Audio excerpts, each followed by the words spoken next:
Hello everyone, this hour on Verbling, the next in my oh my god, I just automatic pilot, the next in my pronunciation practice series. That's what I wanted to say. This week we will review how the R sound, links with words in connected speech. And we will use those ideas to form questions with rising and falling tones. These are all the things that we'll be practicing and more. But first, a little bit about me. Hello everyone, I'm Jon-Eric, your Verbling teacher for this hour. I'm an American teacher from New York, hanging out in Lisbon, Portugal to bring you this class. By the way, here are 3 quick rules to help you participate in my class. Don't forget to turn off, tune in, and open up. That speaking, please turn off your microphone so we can keep the classroom nice and quiet. When you are speaking, tune in to the new words and the new expressions that you're learning and use them as actively as you can so I can correct you and give you feedback. Finally, open up to your classmates. Relax and have fun. We're all here to learn, and this is a safe and respectful place to practice your English. And that is a little bit about me. Let's say hello to you. So let me get my camera on. There, now you can see me. Let's say hello to you. Hello, Vincenzo. How are you? Fine, thanks. What about you? Very good. I'm all right. Is everyone else asleep today? What's happening? Where is everyone else? That's enough, teacher. Maybe everyone had a late night because of the Oscars. Did you see the Oscars, Vincenzo? I'm not a night owl, teacher. You're not a night owl. Owl. What is that? Who pronounced it? Owl. Owl. Did you see the Oscars last night? What are the Oscars? The Hollywood Awards. No. I'm not interested in. No? No. Me neither. Don't want to be a celebrity. I'm not into it either. But you know what? We talked last week about how to link words together. And a great way to do that is by using the title of a movie. So actually, even if you didn't see the Oscars, what we can do is a little review in the beginning, where we start by just talking about the titles of the films. So what I'm going to do here... I want to say you a saying, teacher. It is an Italian saying that says the tongue beats not only where you like something, but also where the tooth hurts. The tongue beats not only where you like, but where the tooth hurts. Yes, it's a good saying, because when we are talking about something that you like, but also about something that you don't like. You are not aware of this sometimes. Interesting. So what would be an example of that? I'm just curious. Do you want me to make an example? Yeah, because I don't know if I understand completely. For example, when you criticize one person, sometimes this critic is something that you have inside you, teacher. Ah, I see. Like we have the expression... Or the subject, how can I say, color the object. Colors. Can I make a verb with color? Yes, to color, yes. The subject colors the object. That's very interesting. It sounds philosophical. Also, it's very practical also. The subject coloring the object sounds like Wittgenstein. But what does that have to do with the Oscars? What does that have to do with Hollywood? Why are you talking about Oscar, teacher? Because because Yes. because in the last class Yeah. we practiced connecting Yes, but words together by talking about the titles of films. That's why. yes. But do you like Oscars? Me? No, I don't care. But it's good to practice English with. Yes. Let me show you something. I'm making a little map for everyone to remember what we've learned in each part of each unit. So we're on Unit 3.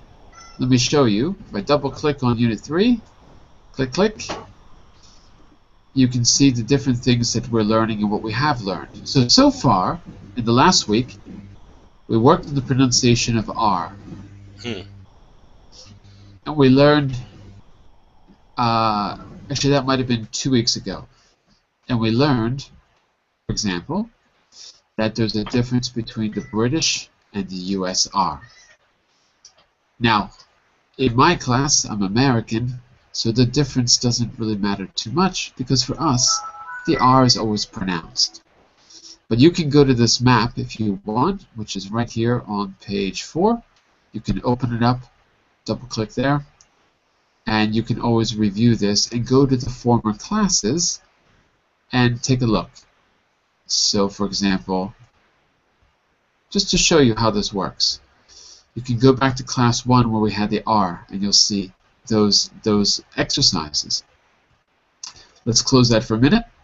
In the last class, I remember this very well, linking with the R.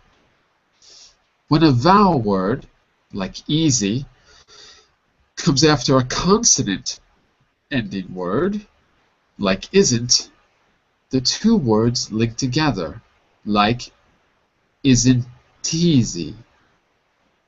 In other words, the T gets passed from isn't to easy, isn't easy. Or in American English, the T sounds more like a D, isn't easy, deezy, D like dog. So that was the main thing that we practiced in the last class. And in today's class, we're going to work on these two. Tone. We're going to look at the rising and falling tone. Yes, no questions have a rising tone. WH questions have a falling tone. And also, rising tones when you're surprised or when you're repeating something. We'll see what that means in just a minute. And if we have time, we'll get to word stress and other things. All of this in the context of using the R sound, and a little bit of the IPA, International Phonetic Alphabet. So all those things will come together, I hope, in this class. So that's what we're doing. Let's go to class 3, which you can see on page 5. And let's talk a little bit about the Oscars. So, can you link the sounds together in these Oscar nominees? So, I'd like you, can you read this text? Let me make it a little bit bigger for you. There you go. This was taken from an advertisement yesterday. Why don't you read the very beginning for us? And then I'll give you an example of how to try this out. Happy Oscar Sunday. Happy Oscar Sunday. Neil Patrick Harris will host the 67.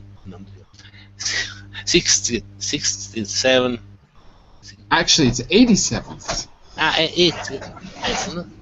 That's an 87 annual Academy Awards tonight at 8 p.m. on ABC. Birdman and the Grand Budapest Hotel both lead the Oscar race as top nominees for the evening with 9 nominations apiece. Front runner Boyhood has 6 nominations. Here is everyone up for an Academy Award Sunday evening. Right. Now, here's how we're going to do this. To link the words together, you're going to say the name of the director with the title of the film, because we need words that have vowels in them. You'll see what I mean. So, for example, I might say, Clint Eastwood's American Sniper. Clint Eastwood's American Sniper. But look what I did there. By saying it like that, you hear where I'm linking the words. So let me write it out for you, and then you'll try it on your own. If I write it like this, where do you think the words are linking together? Clint Eastwood's American Sniper. Clint Eastwood's American Sniper. Mm-hmm. So, can you hear the link? If I slow it down, Clint Eastwood's American Sniper. If I slow it down, it looks like this. The T passes to the E, the S passes to the A, and the T becomes a D. I'm American, so that's my accent. The S becomes a Z. So it becomes Deeswood and Zamerican. Clint Eastwood, Zamerican Sniper. If I say it fast, Clint Eastwood's American Sniper, Zamerican. American Sniper. That's it. That's it. Clint Eastwood's American Sniper. Very good. Very good. So you can practice by slowing it down and exaggerating it, and then saying it in a normal voice. Also, let's hear Salwa. Can you try that one as well? Can I try another one? Yeah. Well, wait. Let me give Salwa a chance as well. Can you say this title, Salwa? No, I didn't see it. Okay. Hi, John. Hello. Hello. Clint Eastwood. Clint Eastwood. Keep going. Clint Eastwood American Sniper. Sniper. Sniper.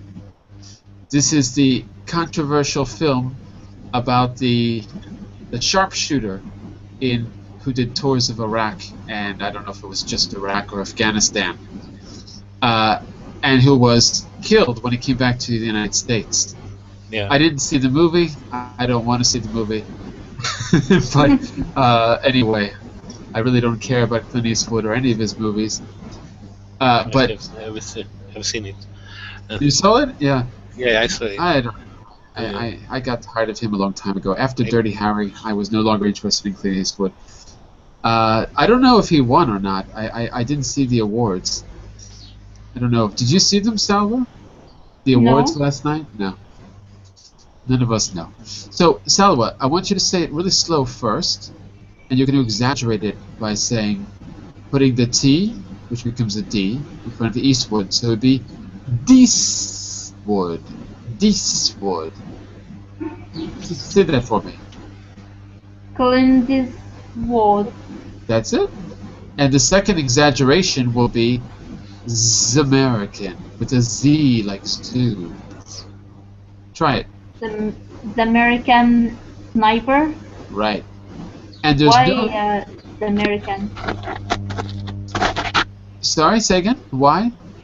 You say it's the American. That's exactly right. Because to make the link, when we're speaking and our words are connected together, in other words, in everyday speech, when you're speaking quickly, we link the words together if the word begins with a vowel. Eastwood begins with a vowel, A-E-I-O-U. In this case, it's the vowel E. So we have to pass the consonant from Clint to Eastwood. So the T gets joined to Eastwood, and the T in American English sounds like a D, not a T, like D, which becomes Deeswood. Another thing I can point out here is that the T in Eastwood gets dropped. So it actually looks more like this. Eastwood. Clint Eastwood. The Zamerican, because the S in Eastwood's American Sniper, which is the possessive form, gets passed to the word American. So what I'm really saying is Clint Eastwood's American Sniper. But when we say it quickly, Clint Eastwood's American Sniper. So we link it together. There's no link between American and Sniper because it ends with a consonant and begins with a consonant. So there's no way really to link it together. That's my explanation. I don't know if that helps or not. Yeah, I got it. So what you have to do is practice it slowly and exaggerate it and then say it in a normal voice. Clint Eastwood's American Sniper. Try it slowly one time. Clint Eastwood's American. Clint Eastwood's American Sniper. That's it. Maybe you could go a little longer on the S's in Eastwood. Clint Eastwood's American. So there's, because we dropped the T in Eastwood, the S is a little longer. Clint Eastwood's American Sniper. Well, let's try this other. Sorry, go ahead. Clint Eastwood's American Sniper. Okay, good. And don't forget, it's a Z. Z-American. Z-American. Okay, let's see how these other ones sound. Vincenzo, I want you to take the second one and the same thing. Say the director and the title of the film. The director is the word in bold. Hello, Batman. So say it for us. Yeah. Batman, or the unexpected virtue of ignorance. Like this. The Virtue? Virtue of ignorance. But be careful with the ants. It's not ants. It's ignorance. And Ignorance. Virtue of ignorance. Alejandro, sí, Arita, John Lesher, and James. Don't worry about all those. We just need the director. So it's going to be like this. Oh my God. Inaritus, and then the title of the film. Yeah, that's it. Alejandro Inaritu. Good. John Lesher and James W. Scotch-Double. Oh, producer. I don't know how to say their names. Don't worry. Just this. Just this. We only need this line in bold. Yes.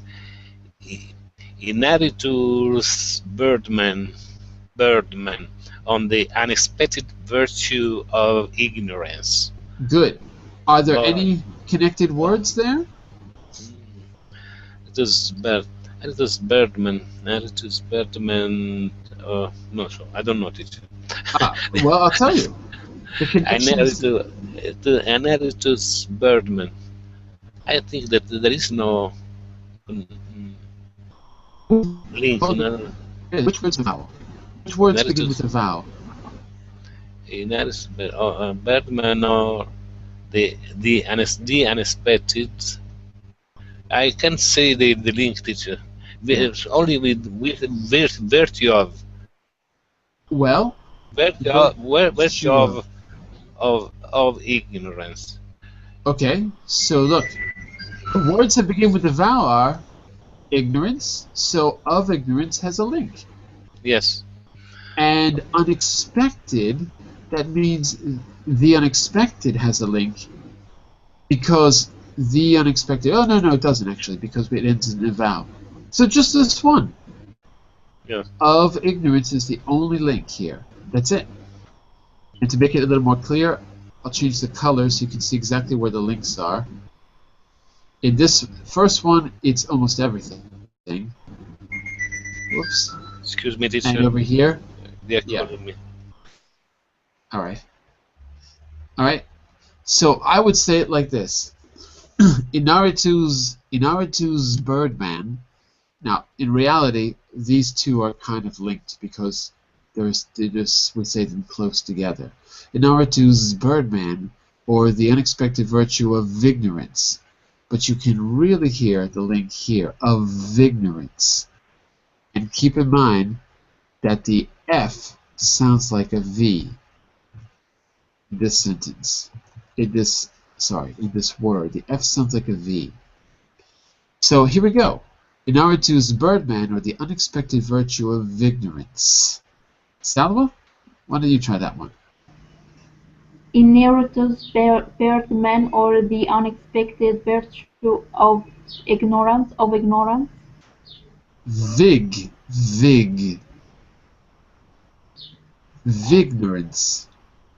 Vignorance. That's it. Now you've got to say the of without the F. Vignorance. Of ignorance. Perfect. Of ignorance. The Unexpected Virtue of Ignorance. Okay. Did you see that film? No.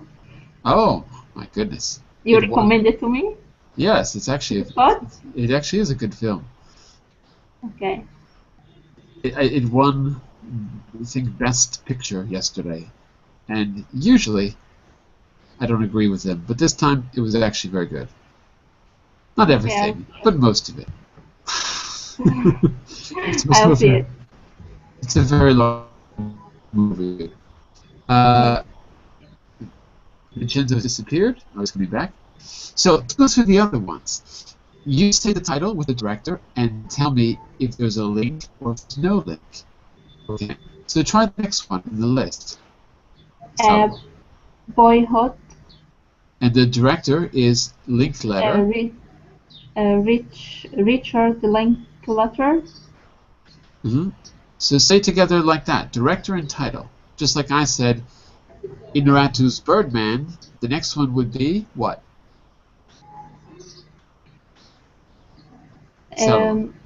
Okay, Linklater and the Kathleen.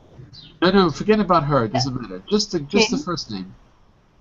Okay, the other is Sutherland. Oh yeah, I got it. Linklater, Boyhood. Good. Linklater. By the way, most people say Linklater, even though it's written later. It's not really pronounced later. So most people say Richard Linklater. So Linklater's Boyhood, like that. Linklater's Boyhood. Okay, very good. The next director. Wes Anderson. Good. Wes Anderson's The Grand Budapest Hotel. Okay. In English, we pronounce it Budapest. Budapest. Okay, are there any links in that title or the director's name? Are there any links? No, I think. No. There's, okay, the Grand, yeah. It began. So, which word begins with a vowel? Which word begins with a vowel? The West? Grand. Begins with a vowel? Uh-oh. Salva, what are the vowels in English? Say them for me. L-E-I-O-U. Exactly. Which word begins with a vowel in those 5 words? Which word? Anderson. Exactly. Okay. So the only link is going to be here. That's it. And the rest I focused on the title, so I didn't pay attention to the name. But unfortunately, this is the only one that has a real link, although I can tell you something else. The H is kind of a soft sound. So it's not completely crazy to make a link between Budapest and hotel, as long as you don't lose the H. So you might say Budapest Hotel. It's not really a link because we do say the H, but it's arguably, you could say it. But definitely between Wes and Anderson. Definitely. No doubt about it. Okay, so try it once, Salwa, slowly. Let me hear you say it slowly one time. Wes Anderson's is right. Wes Zanderson. Zanderson. Wes Anderson. Sin. Wes Anderson's. The sun is a sin. Sun is sin. Wes Zanderson's. Not sun, sin. Okay, Wes Anderson. Perfect. That's it. Why do I say that sun is pronounced sin? Do you know, Salvo? No. The reason is there's no stress on sun. Wes Anderson. The stress is on and, make it big, and therefore the other vowels are basically swallowed. We don't say them. So they have to be very, very, very subtle. Anderson does not have to be subtle because it's the stress. Stress means the strong syllable. For example, the word Budapest. Where is the stress? Budapest. Three syllables. Where's the stress? At the beginning, fourth, I think. Budapest. Correct. So the stress is on the first syllable. Budapest. That means that and pest are swallowed. Like this. Budapest. Instead of saying Budapest. Right? That would be if you were stressing every single vowel. So a becomes pest becomes as well. Budapest. Anderson. Son. If you say it fast, it sounds like sin.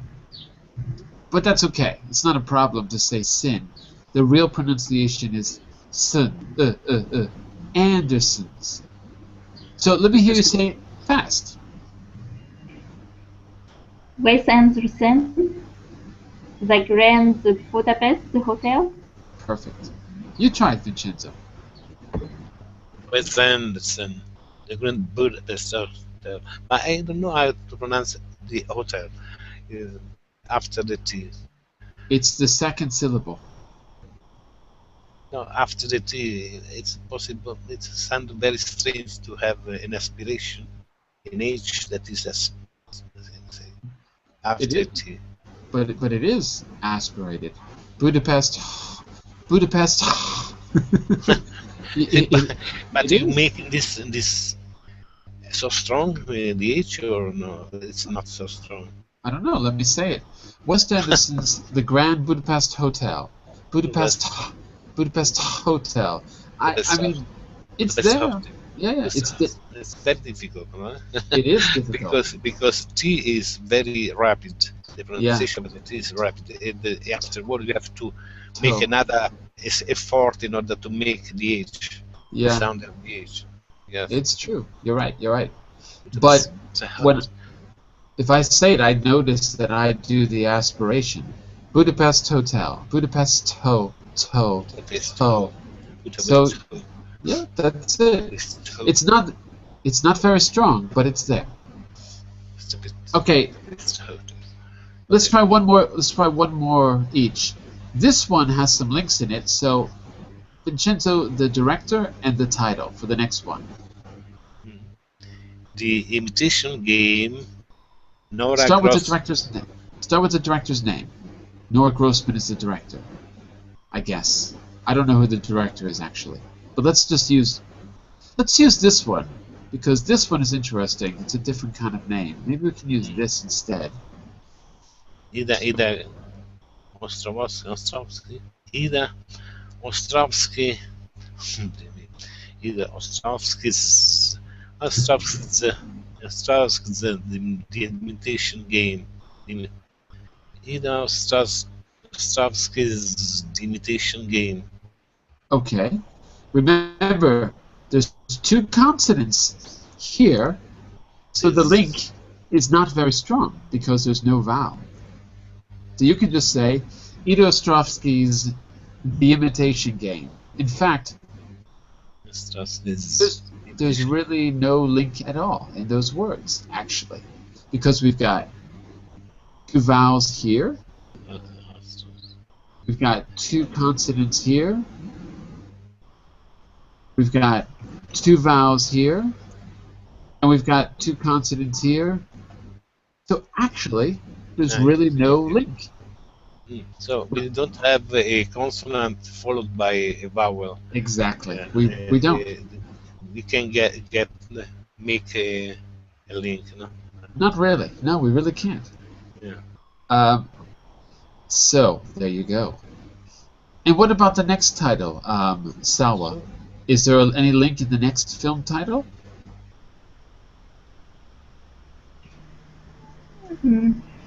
Yeah, I will use the first one. Yeah, let's see how it sounds. I didn't like very much this Christian. film teacher. Yes. What do you think? There is no linking. Okay, say it for us once. Christian Claesson's Selma. Selma. And is it Coulson or Coulson? Coulson. Coulson, right. And you're right, there's no links. Christian Coulson's Selma. Coulson's Selma. The first one, the first S sounds a little bit more like a Z. And the second S sounds like an S. Coulson's Selma. Try it for us. So Vincenzo, how would you say that? Coulson's Selma. That's it. Coulson's Selma. If you say it a little slowly, that's how it sounds. If you say it fast, Coulson's Selma. It's almost impossible to make the Z sound. Coulson's Selma. We drop the Z if you say it really fast. Did you see this film, teacher? No, I didn't see it yet. I will, but I didn't see it yet. But I didn't like it. Oh, well, okay. It's basically a docudrama, more or less. It's all about the events of the early civil rights movement, but I didn't see it. Yes. Apartheid or something. Okay. Well, American apartheid. So, because when we think of apartheid, we usually think of South Africa, but this was in the South, in the United States. No. This was all taken from the Business Insider. I just picked a magazine and opened it up. But just to show you that this was just kind of a review of what we did last week, and to show you that in real life you do use these things. It's not just an English lesson, it happens in real life. But let's move on to something new. Let's get a little bit of language input. Questions. We're going to talk about the intonation of questions. So, take a look at this infographic. What information does this infographic tell you, and about what situation? Take a look.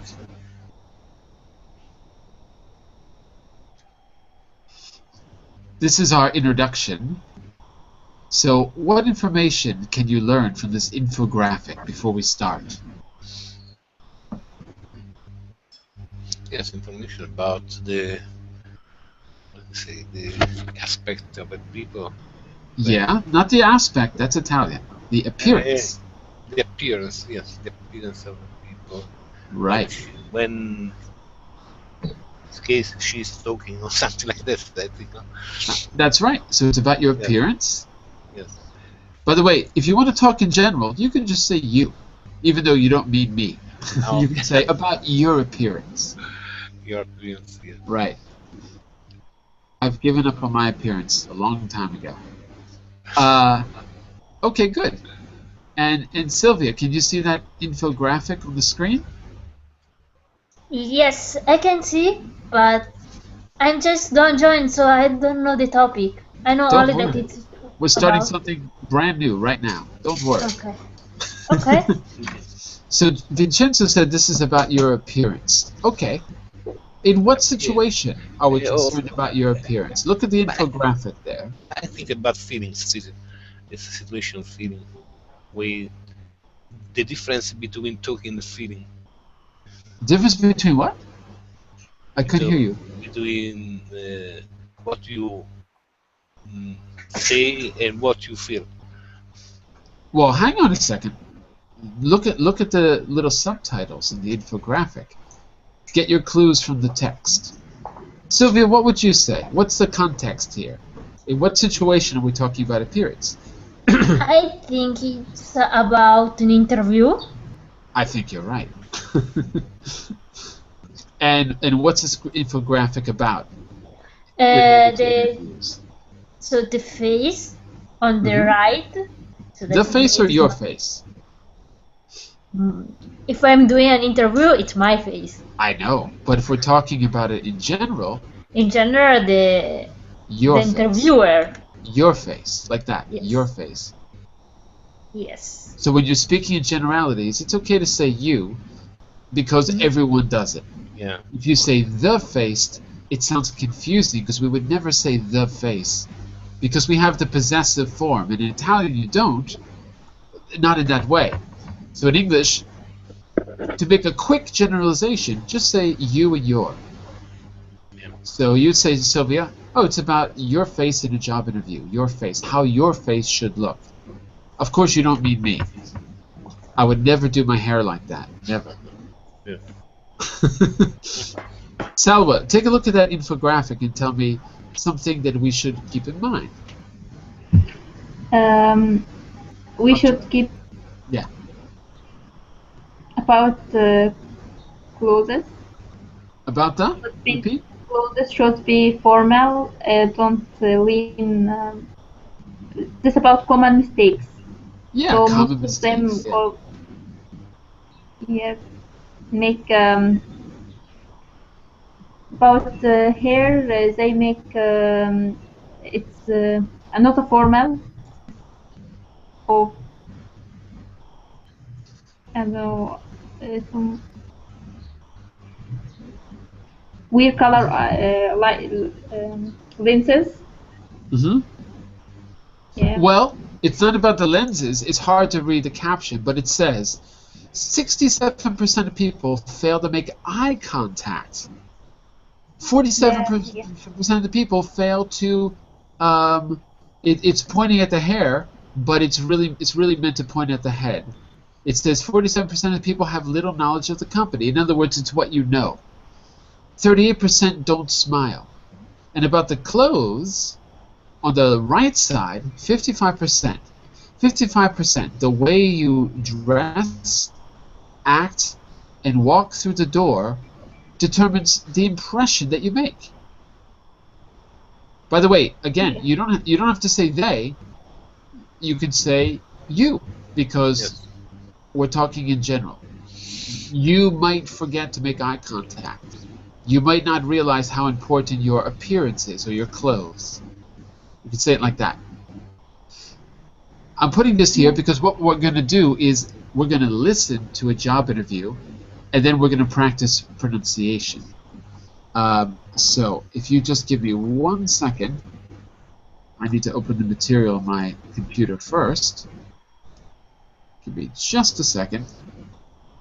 But actually, what I'll do is scroll down so you can see the interview. And let me make this a little bit smaller so it fits on screen. Okay? So, Sylvia, can you read the background for us? What are we going to listen for? Yes. Helen is being interviewed for a job as a holiday representative. Listen to part of the interview and number the questions in the order you heard them. Yeah. Okay. So, I'm going to read the interview for you. You put them in the right order. Then we're going to analyze it and practice it. You just have to give me 1 second to get this open on my computer. and then I will do it. This is the one with Laura and Matthew, right? Hold on a second. Oh, maybe I've got the wrong one. One moment. No, I got the wrong one. It's not Laura and Matthew. It's the... Ah, here we go. Apply to increase. 33A. Yep, here we go. Okay, I'm going to put this on screen so you can see all of them. At the end of this, I want you to tell me if you think she got the job. I also want you to listen to whether the tone rises or falls in the question, and which questions have a rising tone and which questions have a falling tone. Here we go. Maybe everyone could just turn off your microphones for a second, if you don't mind, because it'll be a little bit easier to hear. We get some noise in the background.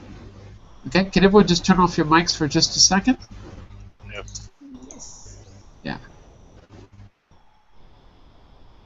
I'm going to just turn off your mic, Vincenzo, for a moment. See. Okay? Okay, so listen carefully. Here we go. So, you've applied for a job as a holiday rep, and you'd like to work in Greece. B. Yes, that's right. Person A. Why Greece? Person B. Well, I've been there on holiday, and I just sort of thought it would be a nice place to work for the summer. You know, quite relaxing. Person A. And do you speak Greek? Person B. A bit. My Greek boyfriend last year taught me quite a few phrases. Person A.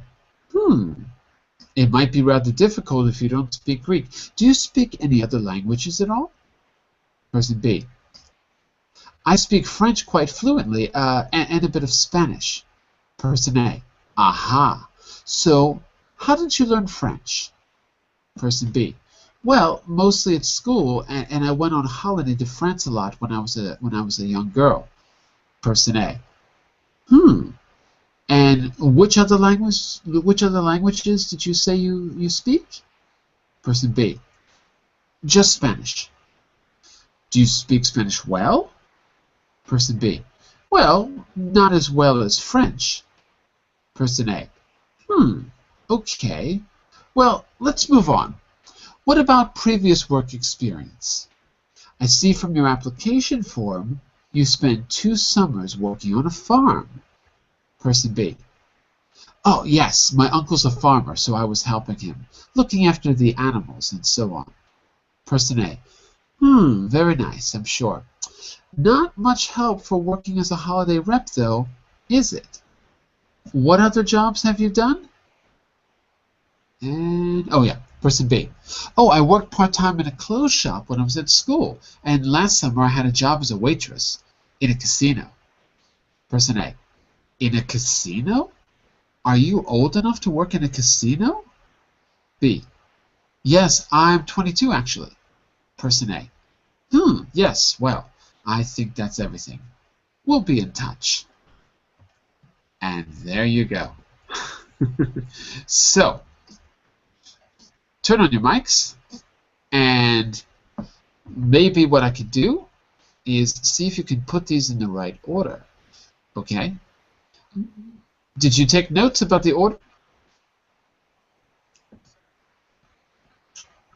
What do you think? Sylvia, did you take notes to put them in the right order? I haven't took notes, but I followed the speech. All right. So let's do it like this. Sylvia and Vincenzo, you go first and see if you can put them in the right order. I will add the missing information. Okay? So Sylvia, you're going to be the part of the girl who was speaking. And give me a second. Oh, you know what? Actually, what you see on screen is only the questions, isn't it? Yes. Oh, so never mind. you can't actually act out the thing. I've got to paste it there for you. So never mind. Let's go around the room and put it in the right order. Okay. So Sylvia, what came first? I think the first is D. I think because there is the. Read it for us. Yeah, read it for us. And would like to work in Greece. Second. What about previous work experience? I don't know because there is a an arrow. Yeah, so There that is D and something. I don't know if it's the first. It is the first, right? So read for us. It's got to have a rising tone. D. And who'd like to work in Greece? Say again? And who'd like to work in Greece? But you're not reading what's on the screen. Look carefully. Read it word by word. You'd like. And you'd like. You'd. And you'd like to work in Greece? Perfect. Because I heard you say would, and there's no would. It's you'd. Yeah. And it sounds good. It's a rising tone. What kind of question is this? Is this a yes-no question or an open question that requires an answer? Is it a yes-no or open? It's yes-no. It is a yes-no. And the lesson is yes-no questions get a rising tone, basically. That's what we're going to see. Okay, listen and repeat. And you'd like to work in Greece? Repeat. And you'd like to work in Greece? Perfect. That's it. Vincenzo, what comes after that question? Do you speak any? No. Would you like to work in Greece? Do you speak another language? Not yet. No. There's a question before that. And do you like to work in Greece? There's a question before that. Because remember, the first one is, would you like to work in Greece? And she says, yes, that's right. And the interviewer says, still on the same topic now.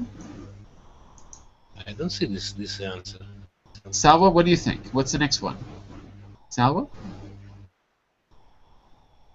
Okay, why Greece? Exactly. Say it again. Why Greece? You got to start a little lower. Yeah, you got to start a little lower so you can raise up. Why Greece? Why Greece? That's it. Now, let's be careful here. Is why Greece a yes-no question or an open question that requires an answer? Open one. So, should we rise or should we fall? I think we should fall. We should. Why Greece? You fall down at the end of the question? Exactly. Repeat. Why Greece? Okay, why Greece? Exactly. Let me hear the first one and the second one together, Salwa. D and I. And you'd like to work in Greece? Good. And I? Why Greece? Why Greece? Down. Why Greece? Why Greece? Even lower. Why Greece? Why Greece?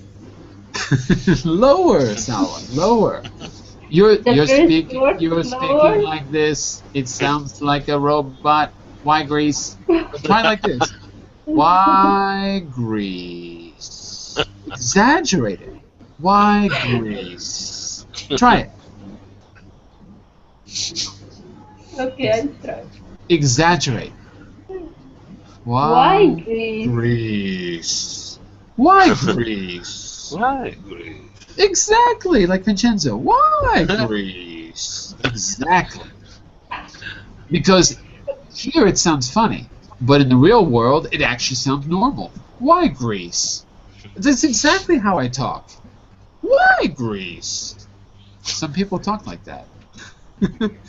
My dear. Vincenzo, let me hear D and I together, and then I want you to find the third for me. Let's hear D and I together first. And you like to work in Greece? Good. And I? Why? Why Greece? Good. And what's next? Next, the girl says, I've been there on holiday and I just sort of thought it would be a nice place to work for the summer. You know, quite relaxing. And then the interviewer says, do you speak any? Which one? Do you speak any other languages at all? Okay, good. So that would be No. F, right? Well, let's see. Are we missing one? Yeah. What are we missing? Do you speak Greek? Yeah, we got to do that first. L. See. You speak? So read L for me, and Vincenzo, is it rising or falling? Look, it's rising. Yeah. Say that for me. L. Me, teacher. So, yes, you, Vincenzo. Say L for me. F. Do you speak Greek? That's it. Okay, Sylvia, let me hear all three, and then go move on to the fourth. Let's build it up from there. So D, I, L, and then you find the fourth, Sylvia. Sylvia? Sylvia? Does anyone hear Sylvia? I don't hear Sylvia. So we're back to Salwa. Hello, Salwa. Let's Hello. hear D, I, and L, and then you find the fourth. Okay? Okay. And you'd like to work in Greece? Good. Why Greece? Good. Do you speak Greek? Good. And what's the fourth? H, I think. Which other language did you? There's one before say? H. There's one before H.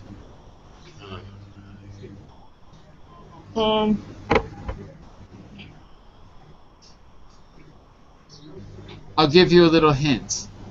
The interviewer first says, it might be rather difficult if you don't speak Greek. And then the interviewer asks a follow-up question, which is not H. What do you think it is, Salwa? It might be difficult if you don't speak Greece. F. Right. F, do you speak any other language at all? At all? That's right. Yes, no question. Very good. No? Okay. Sylvia, are you there? Sylvia went Yes, out to I'm lunch. here. Oh, you're back. Okay. Yeah, because I have a problem with my microphone. So I usually forget to open the microphone and I'm speaking alone. Oh, okay. So, well, it's good practice, even if we can't hear you. Okay. So, Sylvia, Yes. we're going to keep repeating what we did and add a new one. So we did D, I, L, and F, and then you're going to add the fifth to it. Let me hear all of those. Okay, so and you'd like to work in Greece? Wait a second. And That was you- weird. That was weird. Wait. And you'd like to work in Greece? And you'd like to work in Greece? That was it. Can you hear the difference? So in the beginning, it's something like flat, Exactly. And And low. then- Flat and low. Yeah. and then at the end, it's increasing. Yeah, but don't say increase because it doesn't get louder. Increase for us is volume. Okay. It rises. Rises. Rises. And so we have two tones. Rising tone, you can see in the chat window. Falling tone, you can see in the chat window. And the rising tone is marked for you in D, and it only applies to the word Greece. Everything else is flat, like you said. Flat, but a little bit low. And you'd like to work in Greece? If I exaggerate, it's like that. So, one more time. D, And you'd like to work in Greece? good. I, Why Greece? good. Then it was And- L. Do you speak Greek? Do you speak Greek? Rising on the word Greek. Because it's the main topic in this question. No, because it's a yes/no question. So the rising tone is only at the end of a yes/no question. Do you speak Greek? Do you speak Greek? Good. It would be wrong to say, do you speak Greek? Because you have a tendency to use that intonation, which probably is Italian. I don't know. Yeah. You know, you're putting it on the... So just be aware of it. If you don't have to get it perfect every time, but if you're aware of it, you'll start to hear it, and it'll become more and more natural. Do you speak Greek? Okay. Do you speak Greek? Do you speak Greek? Good. And then it was F. Uh, do you speak any other languages at all? Wait Do a you second. speak any other languages at all? No. I hate questions. Do you speak any other languages at all? Low, low, low, low, low, Okay. high. Low, low, So low, low, low, high. do you speak any other languages at all? That's it. That's it. Very good. Okay. And what do you think comes after F? What do you think comes after F? I think we're doing the fifth one.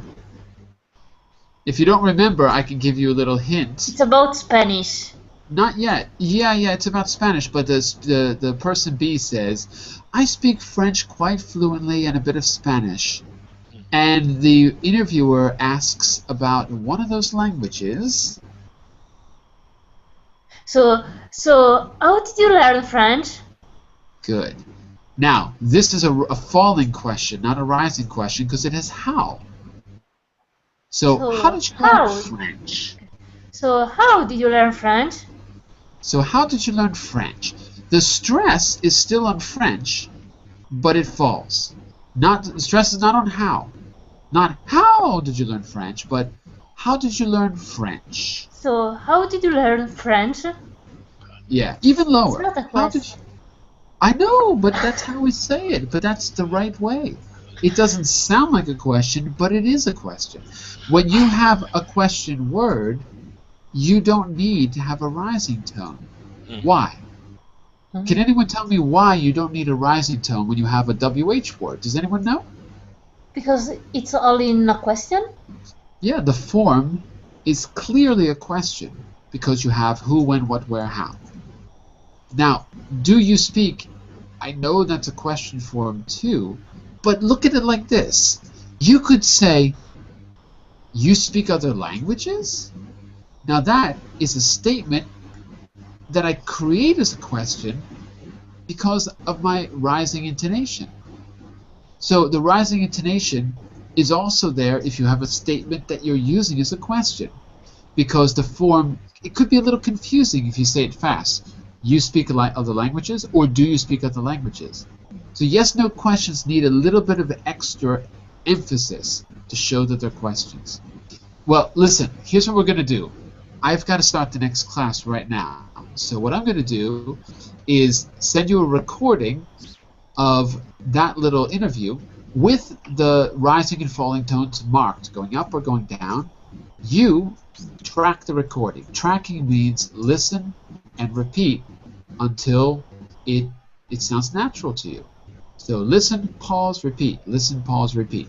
I'll send that to you later today, and I'll put the transcript here in the document for you to refer to. Okay. All right, I'll be back in just a minute for the business class. It's our very last class on how to deal with business culture. Bye for now, everyone. See you soon. Bye for now. Thank you, John. Bye-bye. Thank you, teacher.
Sì, grazie.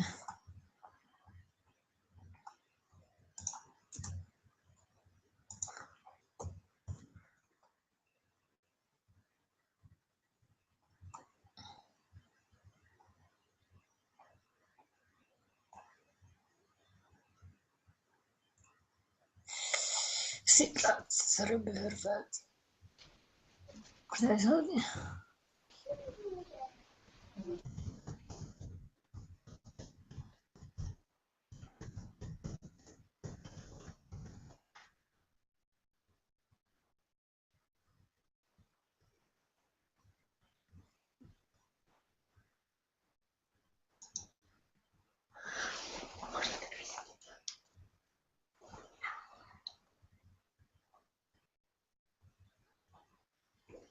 Ho un'intervista.